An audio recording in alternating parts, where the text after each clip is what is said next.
Bonjour. Today is a very different day than before because it is the first Monday that I don't have to go to school anymore. School is on break right now. Summer. Yay! But it doesn't mean that I stop working because I have an editorial job with a great magazine called Global Health Travel, and I will be getting out very soon. But before I do that, I wanted to do a very short um, book haul and a book review, kind of like a book comparison as well.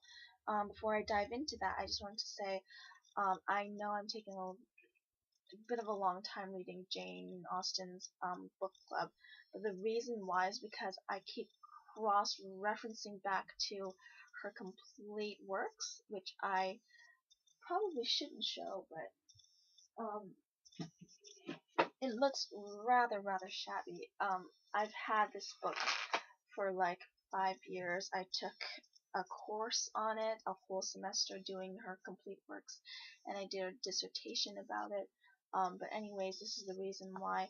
I mean, it slipped out of my. It's a paperback, and it slipped out of my like hand a couple times, and that's why the cover is basically non-existent anymore. But anyway, that's why it's been taking me so long to read that. But eventually, I'll get to that. First of all, I'll tell you the book haul, and then go into Jodi Picult. I bought two books. The first one, I probably despised myself like a couple years ago, but now I think I need it. It's called How to Make Anyone Fall in Love with You. It basically takes away the romance of it, I think, that I used to love. The natural pheromones, how it's just chemistry by accident. This makes it not accident because not anyone, and it gives you some scientific stuff. Anyway, yeah, I read this along with Jane Austen because it's just like fiction, nonfiction. I don't have to dive myself into both fiction.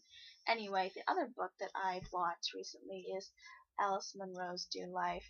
As most of you would know, Alice Munro recently won a Nobel Prize of Literature, and she's the first American woman to do so. So before I go off to Waterloo to do a master's degree in English literature, I thought I would do this, and yeah. On to the big part, which is doing this Jodi Picoult review on Handle with Care. Well, I guess I told you guys already that both here and on my written blog is that I kind of don't know how to angle this one because it's such a sad ending for me, yet it kind of like falls into place in a very nice way. It's a really bittersweet book. I have notes like all over the place about it, and just like questions asking why, like, and like dissecting every kind of like page of it. But let me just put it in a nutshell first. There is a family, and this family, well, the mother of it, she first had a child, and then the father ran away really quickly, and then she fell in love with another man, and they eventually had a baby. But they found out that this baby had a condition called osteogenesis. I think I forgot. Anyway, it basically means her bones are really fragile, and they can break anytime.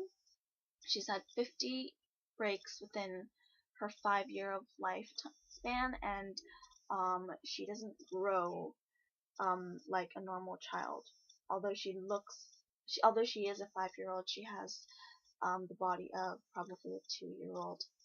Is I think what I imagined she described.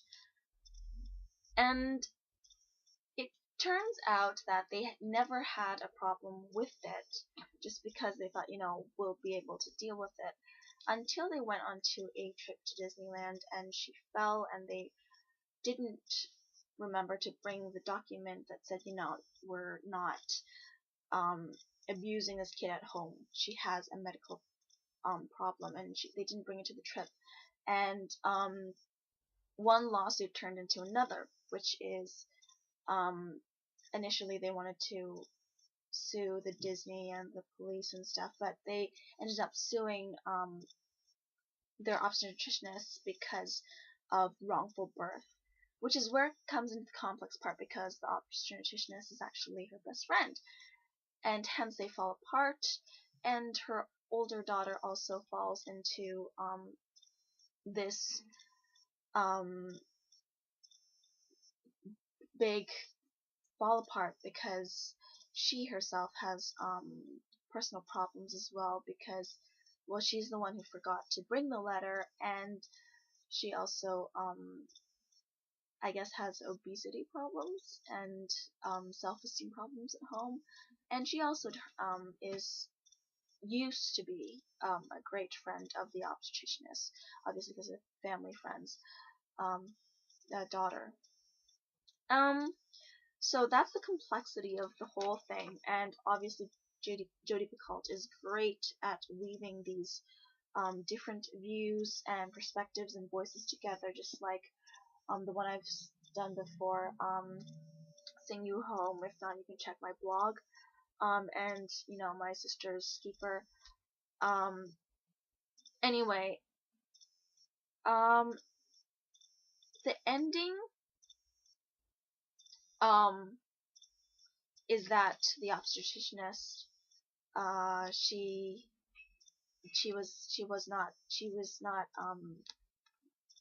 wasn't charged. It was a very, very long book. They kind of patched up their friendship, but the girl in the end died. So I thought it was her voice was not ever mentioned in the book until the pretty much the last chapter. I've always questioned that in my mind. Why was her voice never mentioned? But I think that was probably deliberately done, and I think it was done quite well, because at the end, when you hear her talk about herself and her self-esteem, what she felt about what she's doing to this family and making it falling apart, is really emotional, I think, for me as a reader as well. I couldn't imagine how it would have been for her, but anyway, always an emotional roller coaster ride with this author. Great writing, and yeah, I'm at 8 minutes now, so to compare with Jodi Picoult's Sing You Home, I definitely think I like this one more, just because it has a more happier ending,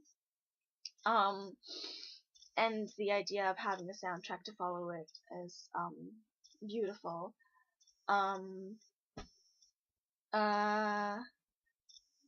Yeah, but of course, My Sister's Keeper, it's always a famous one, and but I think, yeah, Sing You Home is a very great one that I love. Music always touches me as well. I'm getting back to some piano playing. Just learned 1,000 Years, and Lucky by Picult, but hopefully there will be more, and not that I will show you guys, but yeah, I'll just update you guys on my life and stuff. And now I gotta go to work. Au revoir. Have a good day yourself. Bye bye. Oh, happy National Day if it comes out on 1st of July, and Hong Kong Day. Bye.